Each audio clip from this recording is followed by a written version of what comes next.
باب قول الله تعالى ومن الناس ما يتخذ من دون الله أندادا وهم كحب الله.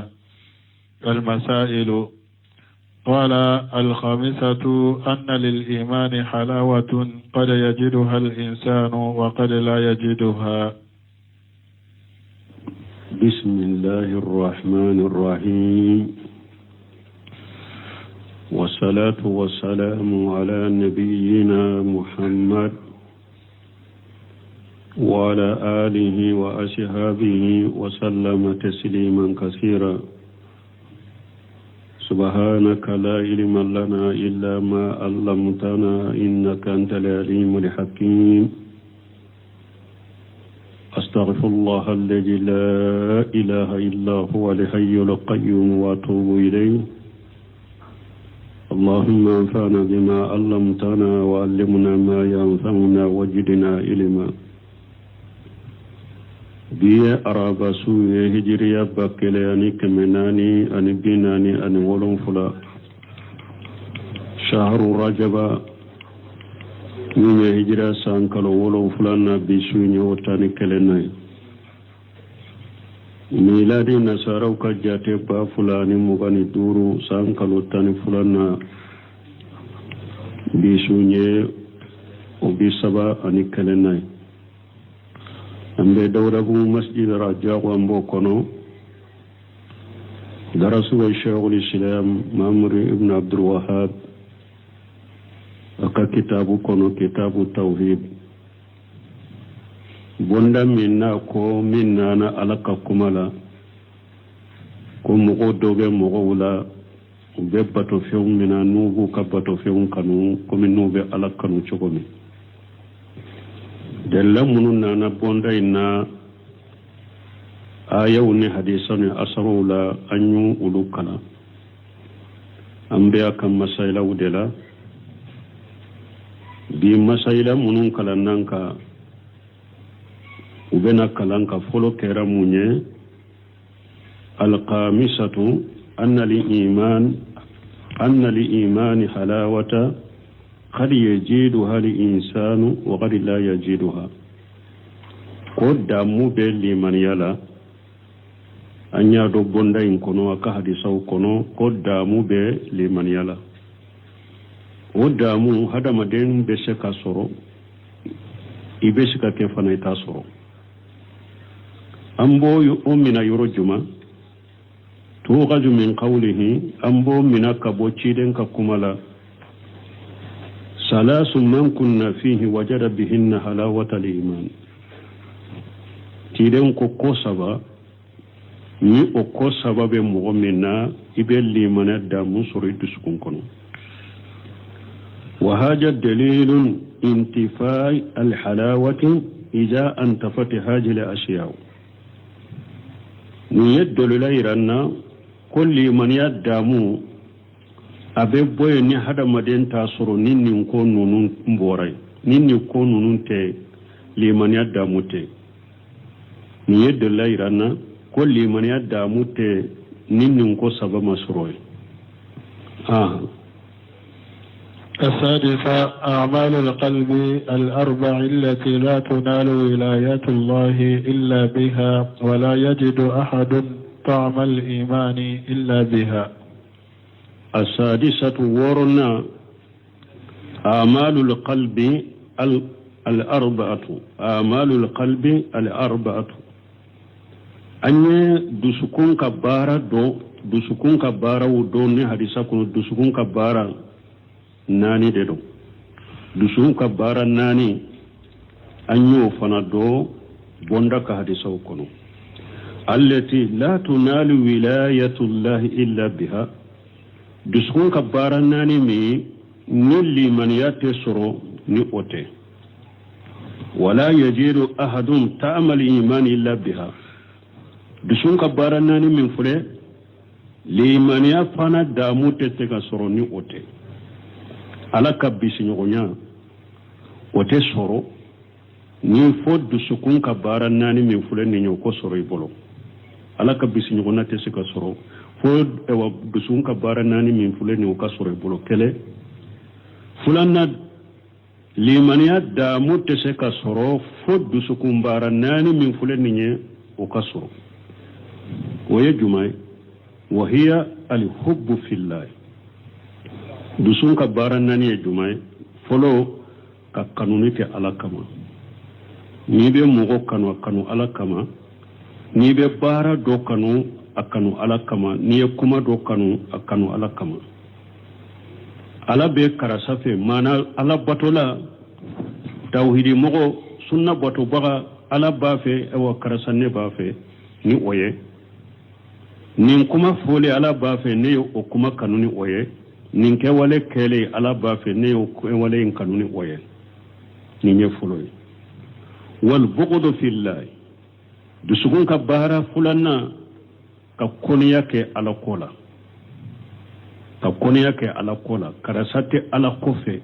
karasa tɛ tiɲɛtigi fɛ karasa tɛ tawhidi fɛ karasa tɛ ciden ka sunna fɛ a b'a kɔniya ne fana b'a kɔniya o de kama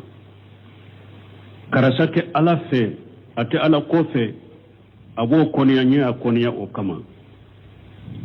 ala kuma min filɛ nin ye karasa b'a kɔniya ala y'an bila nin baara sugu min na karasa b'a kɔniya o de y'a to ne y'a kɔniya nin ye filanan ye walwala'u fillahi ani bisiɲɔgɔnya ka kɛ ala kama karasa ala ma de don o de y'a to ne b'a kanu ne b'a bisiɲɔgɔnya n b'a dɛmɛ a ka kow la bisiɲɔgɔnya ka kɛ ala kama n'i bɛ mɔgɔ bisiɲɔgɔnya ka fara ka ka kow la ka dɛmɛ ka ka kow la a bisiɲɔgɔnya n'a kanu ka kɛ ala kama de a ka kɛ ala ko la sabanan ye nin de naanina wal aada'u fillahi n'i bɛ karasa ko ka ma bɔ a la ne ni karasa tɛ se ka kɛ ɲɔgɔn fɛ ne n'a tɛ se ka jɛ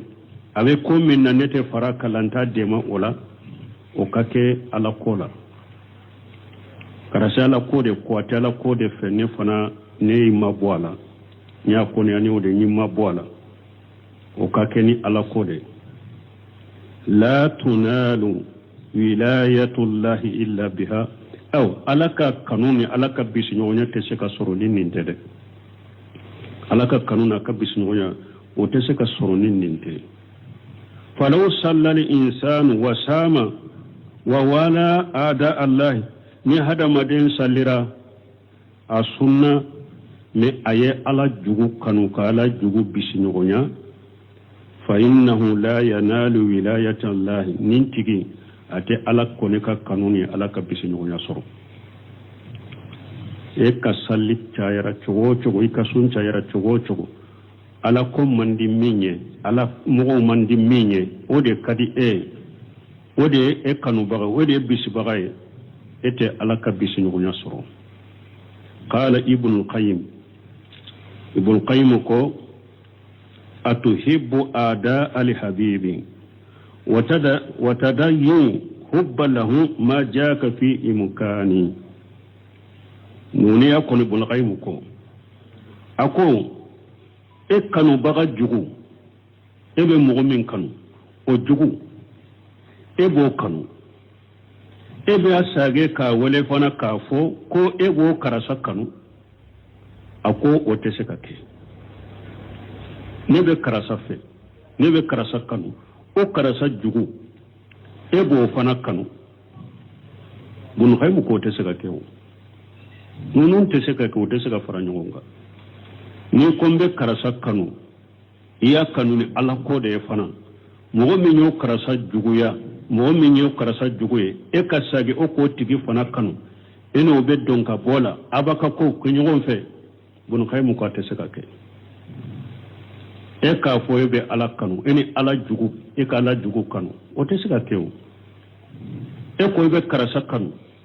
o karasa jugu i b'o fana kanu e bɛ sagi k'a fɔ ko ne bɛ karasa fɛ k'a sɔrɔ e n'a ka jugu bɛ ɲɔgɔn fɛ e b'a jugu kanu o tɛ se ka kɛ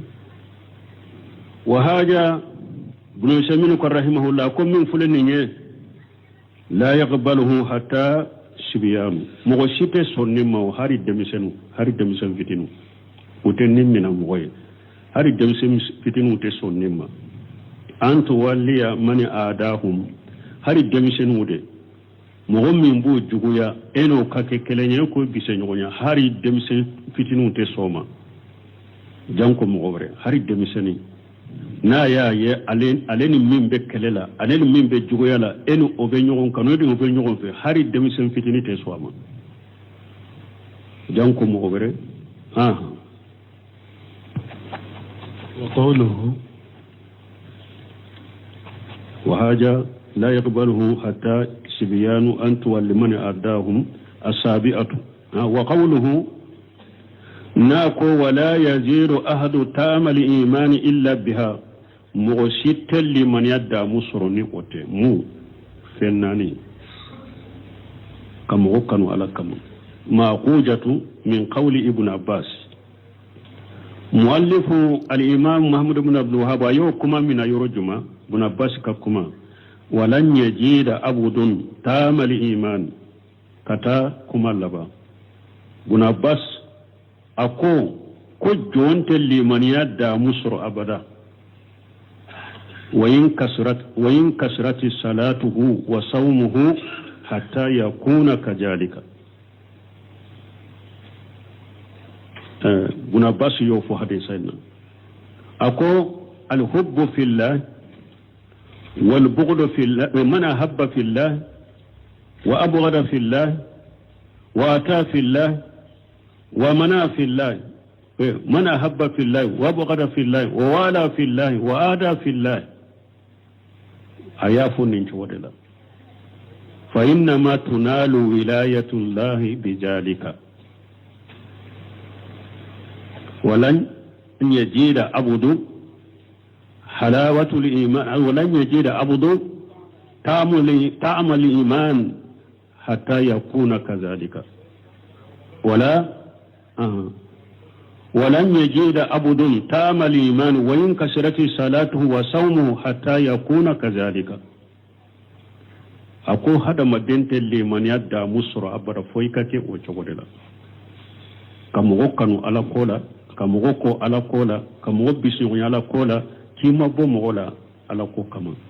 أكوني مغمي مكو وشغللا لمن يدى مو يتو سرو دونك محمد بن وهاب يرنم كما تاويرو جلا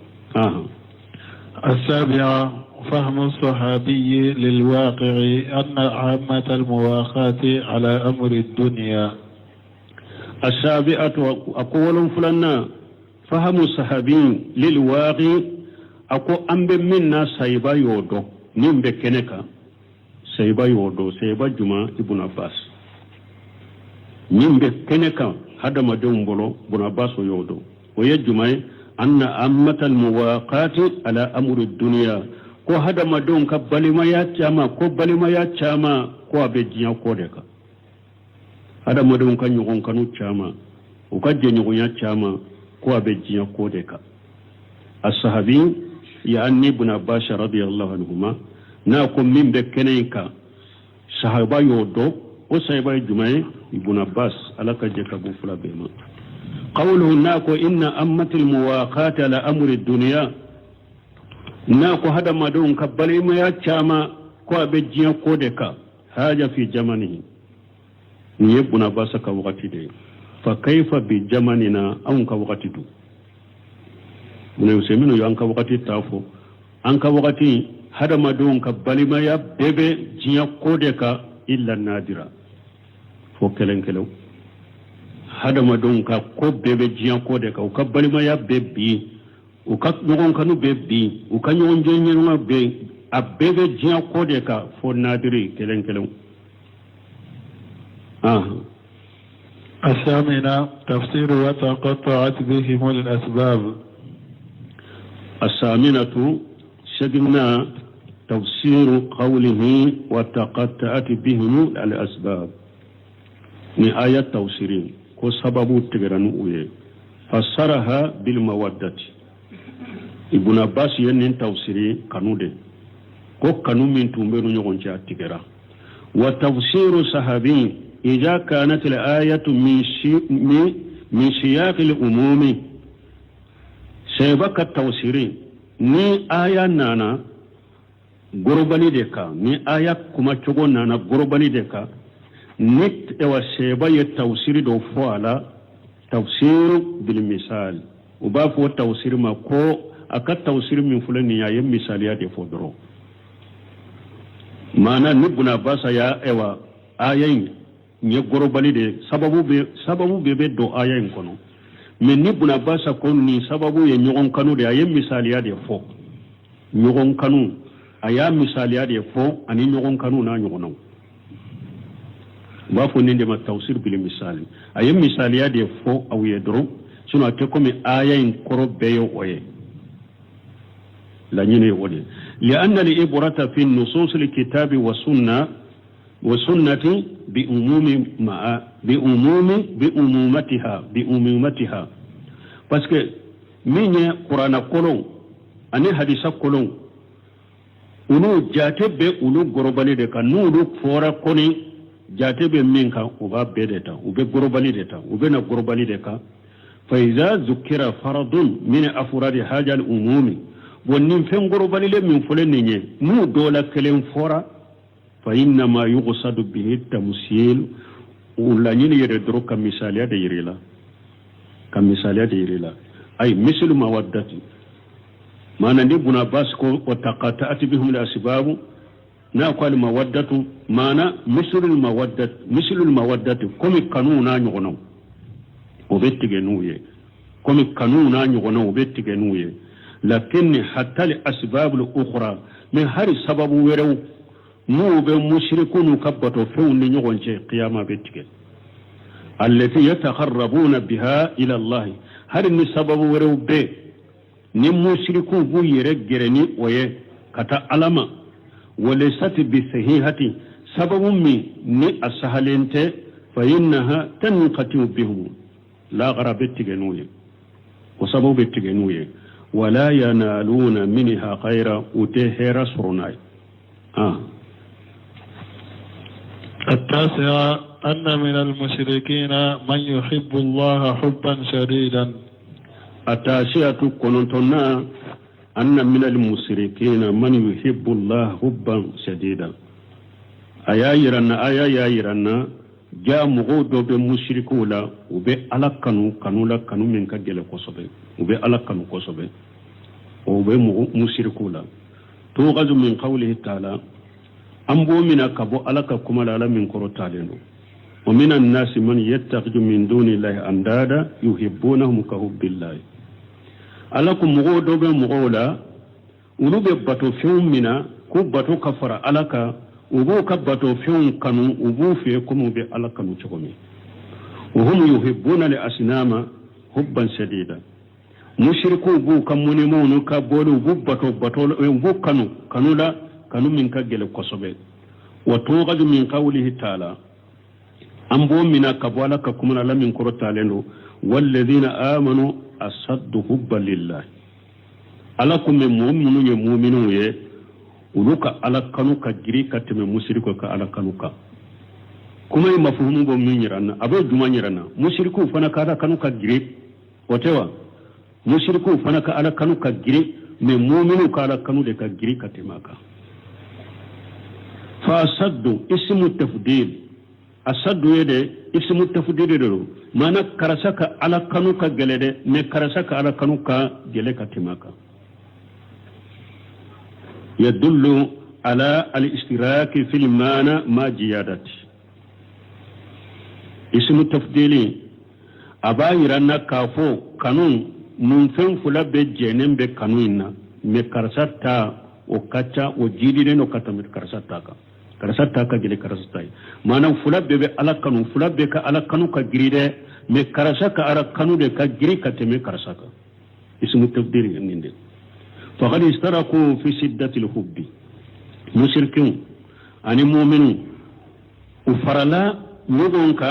alakanu giriya ufarala nyugonka wala وجاد المؤمنون بكونهم أصد حبا لله من هؤلاء لأسنامهم من مؤمنون كألكنوا giriyara kateme mushriku ka kanuka kata uka bolewuma anuka ala kanuma wala donc ne yayiranna ko mugo dobe sur mushriku la ube ala kanu kosobe me wala kanu kosobe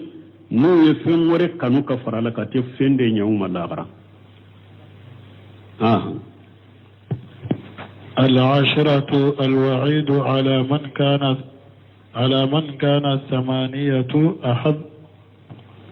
الثمانية أحب إليه من دينه. العاشرة تنا الوعيد كان كرمدا على من كان ثمانية أحب إليه من دينه. مؤمن فين شيء ni ofen shegi de kadi kateme ika dinaka ala ye kankari mada ka janga kata bilinya lagara kankari mada kerani janga ani janga kata bilala enye kankari mada ani janga kata bilala mugonye mugomin na ye fen shegi kanu kateme ka dinaka dela ka fanku ye sarafu do nyinen ka kramo do nyinen ka komunna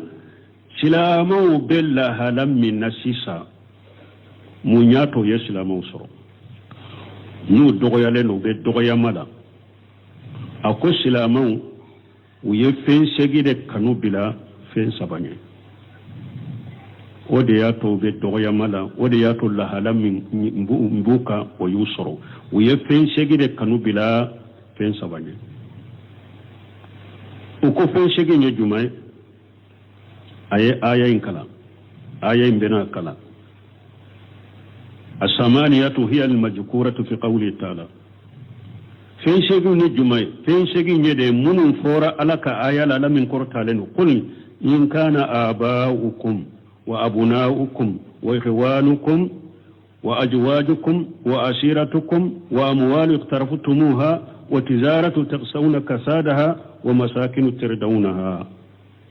شيء عندنا شيء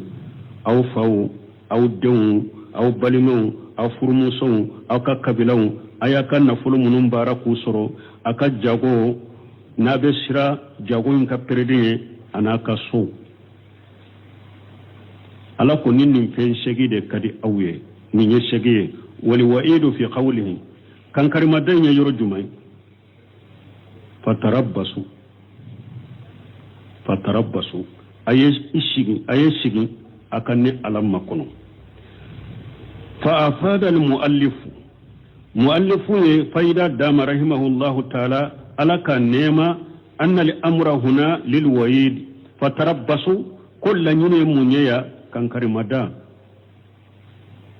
جنga كتب بلالي إنيا ني بغبغلي كل ني ودي جنga كتب بلالي إنيا donc من جسد نيوا سبا ني منيا أحب إليكم من الله ورسوله والجهاد في سبيله سبعين ودين الحادية عشرة أن من اتخذ ندا تساوي محبته محبة الله فهو الشرك الأكبر لقوله تعالى يحبونهم كحب الله ثم بين في سياق الآيات أنهم مشركون شركا أكبر بدليل ما لهم من العذاب. الهادية أسرى تنتلنا أن من اتخذ الندى تساوي محبتهم محبة الله فهو الشرك الأكبر أن يفيد سرو آية ينكونو ونمغمين يبتو فمنا كفر على كيبا ولي كفر على كيبا بتو كفر على كيبا إياك كانوني على كانو كيرا أكا كانو أني على كانو o kera kelenye dusukun kono mushriki de mushrikiya kumbaba mushrikiya kumbaba mushrikiya min bi labbo silamiya kono mogo ni bato fendo mina ka bato ka faralaka yi ka bato fen kanu komi be ala kanu chokomi yi ka bato fen kanu ani ala kanu o be kera kelenye dusukun kono mushriki de mushrikiya kumbaba li qawli ta'ala alaka kuma koso yuhibbunahum ka hubbillahi وبو كبتو فيهم كانوا كم بألا كانوا تقومي ثم بيّن في سياق الآية وقف ألا يا بانجي أني آية سماليلا آية نونو سماليلا أنهم مشركون شرك أكبر كون نونو تقول يمشرك يكم بابا ألا يو وفاني آية نونو تولا تقولي بالدليل ما لهم من العذاب دليل على يلا جاب من فويه نو آية نونو لبلا كما هم بخارجين minan nar ala ko nuti donna jahannaba ko no tebbo باب قول الله تعالى إنما ذلكم الشيطان يخوف أولياءه فلا تخافوهم وخافون إن كنتم مؤمنين. باب قول الله تعالى من يبون داي ألقكما إنما ذلكم الشيطان ألقوا مؤمنوما نمبغ بغلي من فلن نيه وبورا شيطان دفله ويبغ بغلي جمعي hudi kele kafiru muminu shera uma ka mo bim wolo fula fagula e muminu shera uma ku faga kele kun folo hudi tuma mi muminu ye ala kanyam ciren kanyamar kan soso ala ye fanga bu bolo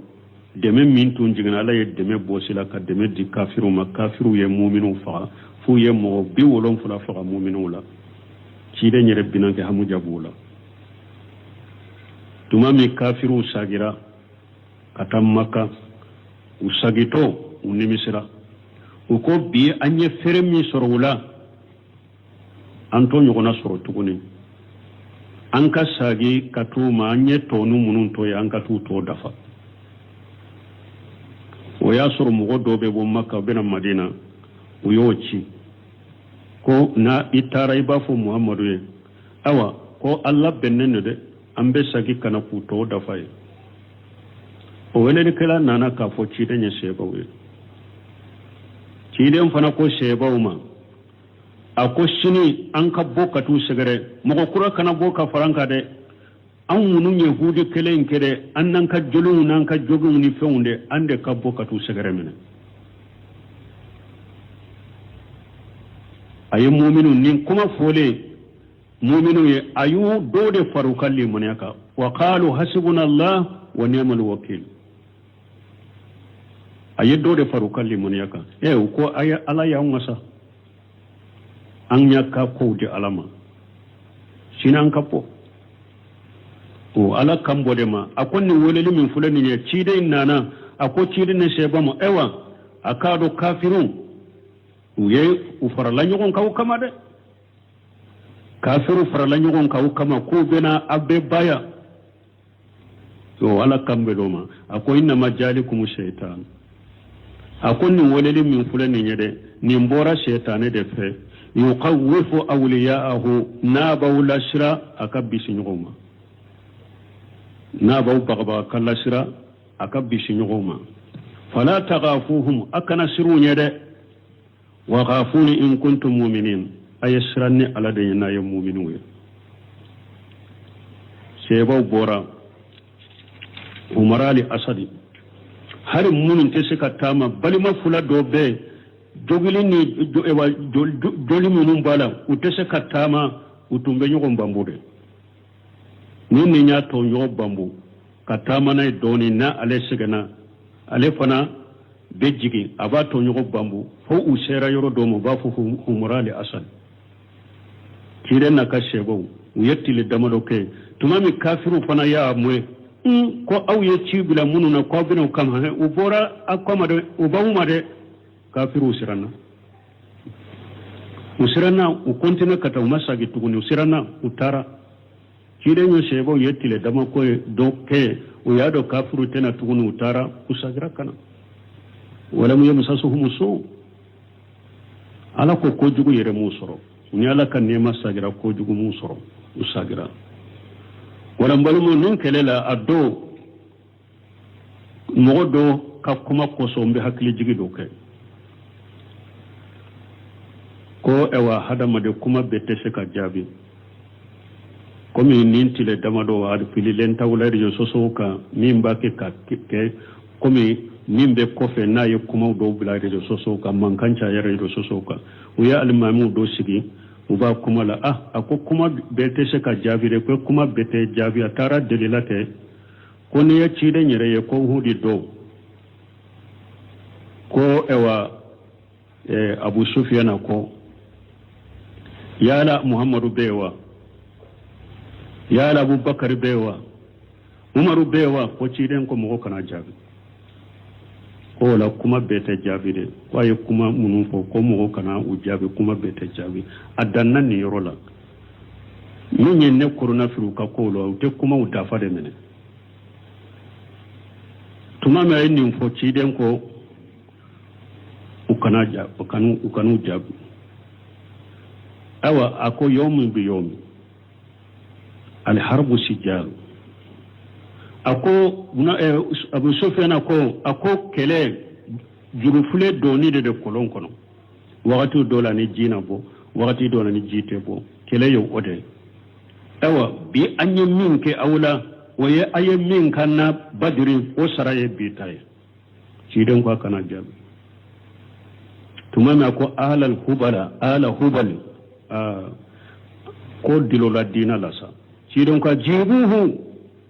kala ni ko dilola dina na ibe jabi de tumama nana dina kola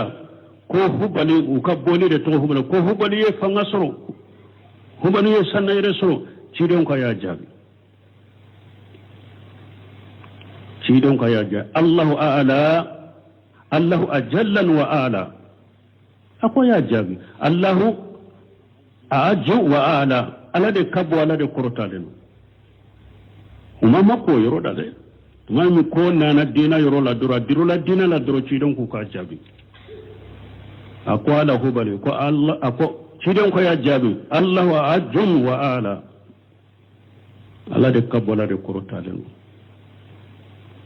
awa umaru koma ako ciiden be abubakar be umaru be alaye nunu be toyeya ni musima saube tumama ko muhammadu be wa abubakar be wa umaru be uma jabe ko nunu be sara tumama dina ko nana ciiden ku ka jabu ya jabi umaru ko muhammadu be abubakar be umaru be alaye nunu be toye ye ni simasa awa don fana te kelenye badru do aw ka suube tasuma de kono aw ka suube arjanna de ajabira o yorola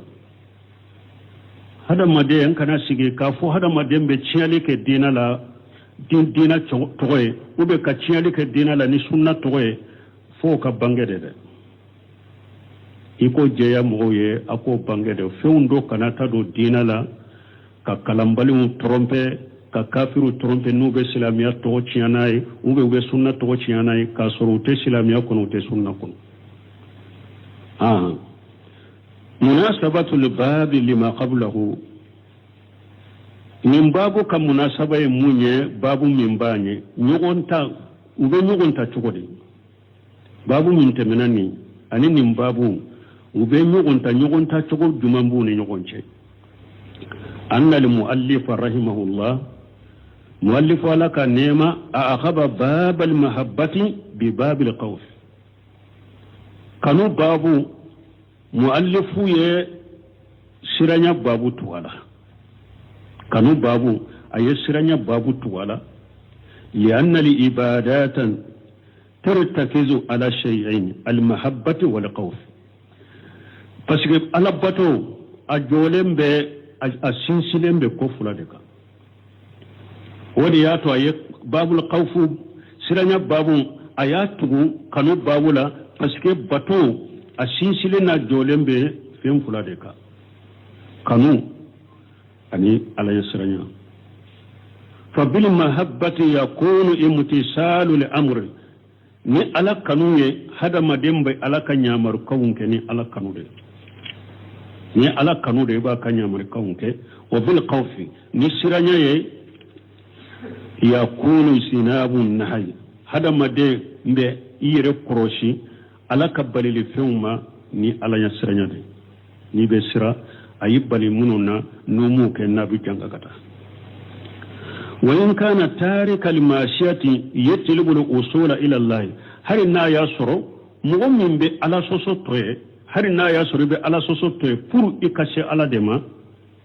ولكن حاجة من لازم ترك الماشيات mais obe ala soso toli kono de har na yasru mo do be ala soso intoy pour akilla si ala made ala soso toli kila si ala mo be ala soso toli kono de una be nyugo fede walaysa huwa li asasa wotel lesiri mo ko ni bala soso to ka sira nyede akani janga kata me har na ya sur mo do be ala soso to munna purun kashe alama donc ala soso to li no be nyogon fere me ala soso to li lesiri toye falau salitan man la yajni limaja ni ye mo min te jene yake ni ya nyininka munna ye te jene yake munna ye jene ya toye la qala khawfa min Allah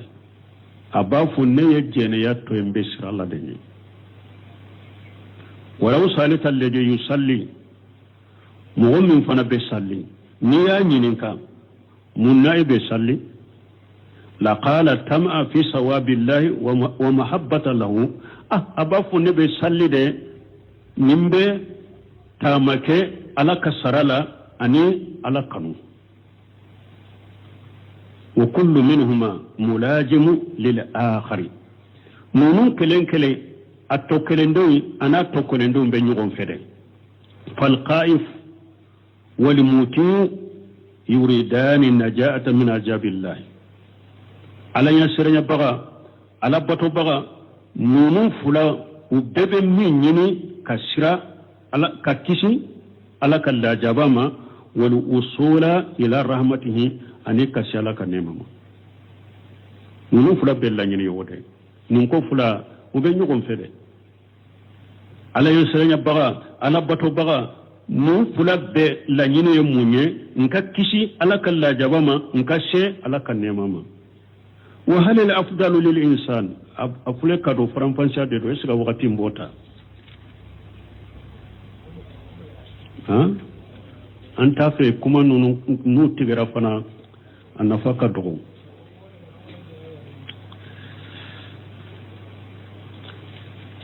wa hal al afdalu lil insan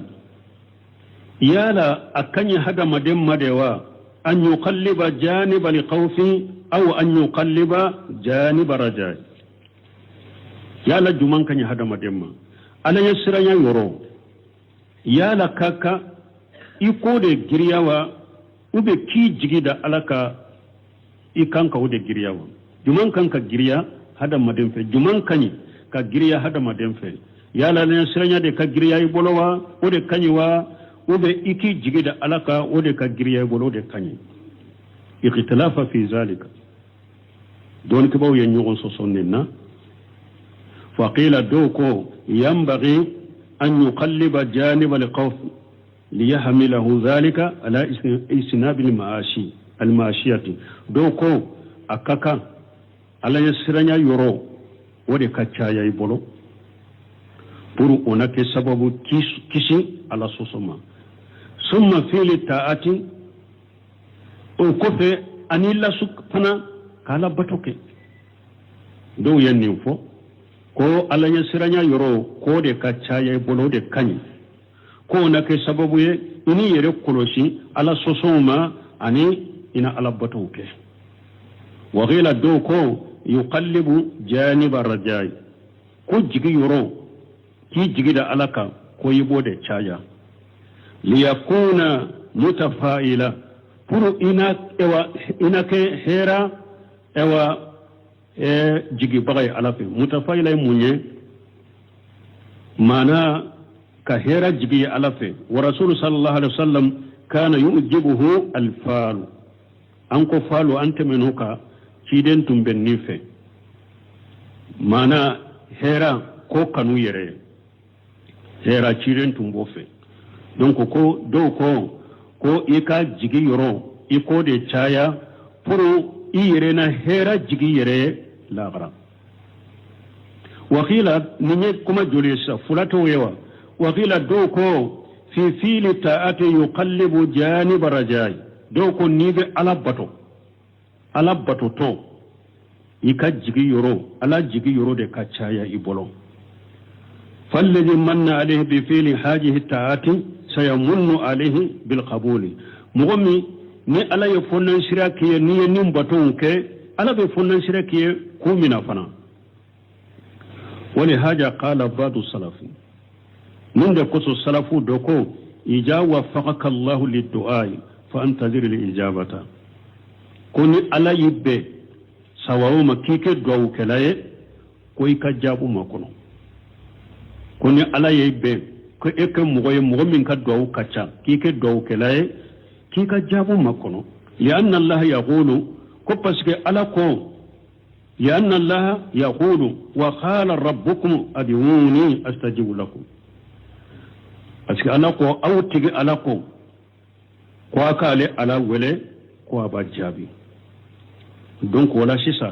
كما سبنا تيغون ولوكو كون نيبي على باتو وغتيمي كي جيجيدا ألاكا كو أبي سارا أودي كاتشايا يبولو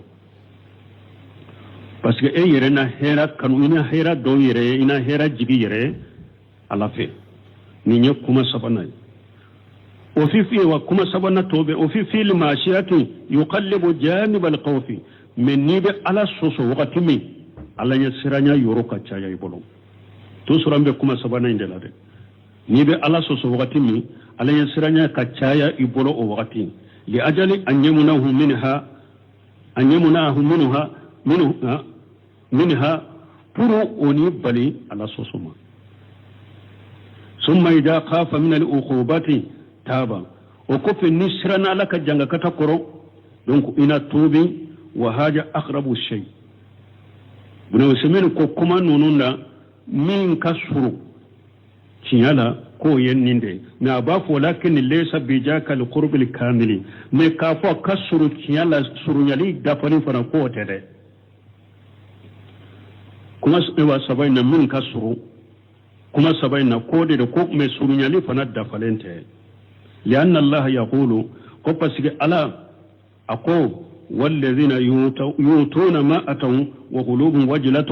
أنهم إلى ربهم راجعون قبسك لكم مغمنون موبي بارا نمو موبي مناني بارا نمو منوني بارا نمو ينكتو أكيلم كفي وبي بارا نمو ينكي كسرو وبسكون سرالندو وبسكون سرالندو كو بي ساقي كتا ألما نو بي سرا ala kana ukabara usaguma na tumina ay yaghafuna alla yuqbala minhum ubisra fu ala kanu kabara umina akana kenni ala tu kabara umina lakinni qad yuqalu akumme amba fo bi anna hajil ayatan yuariduha ahadith ukhra amba fo ambisra ko ni aya ko hadisa wero be balamini ayala كقوله صلى الله عليه وسلم في الحديث القدسي كم تيدن كما حديث القدسي كنو عن ربه كابواتك علما أنا عند جنة أبو دبي وأنا ما هو هنا يذكرني وعلى كون نبي نجو نيا يمين جيني مبي إكا جيجي يرولا مبي فرانكا جونكا ناين كوسما munun ko sisa ala yasranya yoro ika ewa nibe ala soso kana yasranya giriya bo ani aya min fule ka fo ko mu'minu nu ye bara nyimo ke ku besra akana ke ni ala to ka bara nyimo minula kiren fana ko ala ko aleba ka jon ka jigi yoro la bo e ka bara nyuma ke to nisrana nisrana ala ka janga kata koro bara ke to ni esrana ko ala kana minaye yala onini hadisa be nyogonda foni don ke bawo yufara nyogonga yala ko mu'minu be ukabara keto be sira akana ke ni ala tin kabara mina ciden fana ko ala ko ninne ala ninka jonye min jigini yembe o yorodala donc nimbe saka ke sisa e kabara nyuma keto ni duskun sirana ala kani kabara sagina ta mina ila aha ni ko be ni hadisa o be ke munyesa ala ti kabara mina parce que ni ala jigni me nya bode kiye donc ni nya kuma folo tiguwe kuma sabana tigu wa khila dawko fi hali al-marad yuqallibu janib ar-rajai wa fi hali shihati yuqallibu janib al-khawf dawko ko ewani be bana la wakati mi ki jigida alaka o yoro ka caya yi boro men ni ka kene wakati mi ala ya sira yoro ka caya yi boro do yenni fo ko tuma bunu siminu yere nunu fo sisa ko fa hadihi arba'atu aqwal akon nunu fule kuma nani de sisa wa qala al imam ahmad ibn hanbal ko yambaghi an yakuna khawfuhu wa rajauhu wahida ahmad ibn hanbal ko min kaka ako hada madin kalen siranya ani ki jigida alaka nema ka ubede ka kekelenya ibolo shi kana giriya siye shi kana chaya siye ibolo fa yuhma qalaba halaka sahibuhu udola kele na chaya ibolo katume to doin ka doron atigibe halaki mana ahmad ibn hanbal ka kumala ni alaya siranya yoro chaya ray bolo kateme ki jigida alaka ibe halaki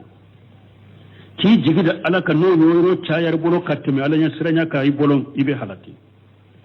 ay la nyini yajaluhuma ka janahay tayri ahmad ibn hanbal bolo ko al khawf wal razai kake hada madem bolo komi kono na ba ka kaman fulani nyogonje wal janahani li tayri ijalamu yakuna mutasawiyin saqata ni kono kaman fulan nu madala kenya doron ni kele nyoro do karira doron kono te segata ni kono kaman fulan madala kenya doron kono bebi wa khawfu Allah ta'ala darajat wala tumami ninya araja'u yoro ande lakan ni fo dresurela donc siranya aniki jigida alakan ni kuma nani de be abolo ni kuma nani de bala don ke bawo boro comme ayume chogome wa khawfu wa abena do kuma weredela ambe ni wala ambe ni bila dirsure insha Allah ha akachaw سبحانك اللهم ربنا وبحمدك اشهد ان لا اله الا انت استغفرك واتوب اليك من الشيطان الرجيم بسم الله الرحمن الرحيم كتاب التوحيد باب قول الله تعالى ومن الناس ما يتخذ من دون الله أندادا هم كحب الله المسائل قال الخامسة أن للإيمان حلاوة قد يجدها الإنسان وقد لا يجدها بسم الله الرحمن الرحيم والصلاة والسلام على نبينا محمد وعلى آله وأصحابه وسلم تسليما كثيرا سبحانك لا علم لنا إلا ما علمتنا إنك أنت العليم الحكيم أستغفر الله الذي لا إله إلا هو الحي القيوم وأتوب إليه اللهم انفعنا بما علمتنا وعلمنا ما ينفعنا وزدنا علما بي أرابا سوية هجرية بكلياني كمناني أن بناني أن ولن فلا شهر رجب من هجرة سانكالو ولن فلانا بسوية وطاني كليناي miladi nasarau ka jate ba fulani mugani duru sankalo tani fulana bisunye obisaba ani kelenai ambe dawragu masjid raja wambo kono darasu wa shaykhul islam mamri ibn abdul wahhab aka kitabu kono kitabu tauhid bonda minna ko minna na alaka kumala ko mogo dobe mogo wula be bato few mina nubu ka bato few kanu ko min nube alaka nu chogomi della munun na bonda inna ayaw ni hadisani asarula anyu ulukala ambe aka masaila udela bi masaila munun kala nanka ubena kalanka folo kera munye alqamisatu anna li iman halawata qad yajiduha li insanu wa qad la yajiduha ko damu be liman yala anya do bonda in kono aka hadisaw kono ko damu be liman yala o damu hadamaden be se ka soro i be se ka ke fana i ta soro an bo o mina yoro juma tughaju min qawlihi an bo mina ka bo ciden ka kumala salasu man kunna fihi wajada bihinna halawata al-iman ciden ko saba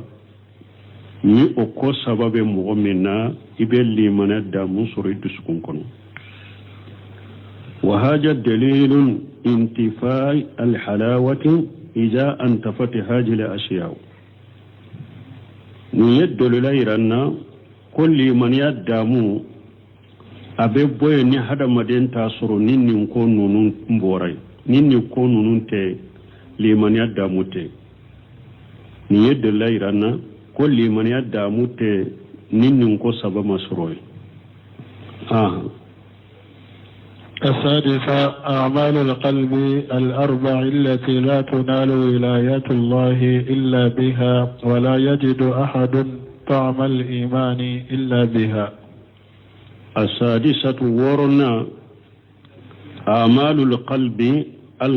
الأربعة أعمال القلب الأربعة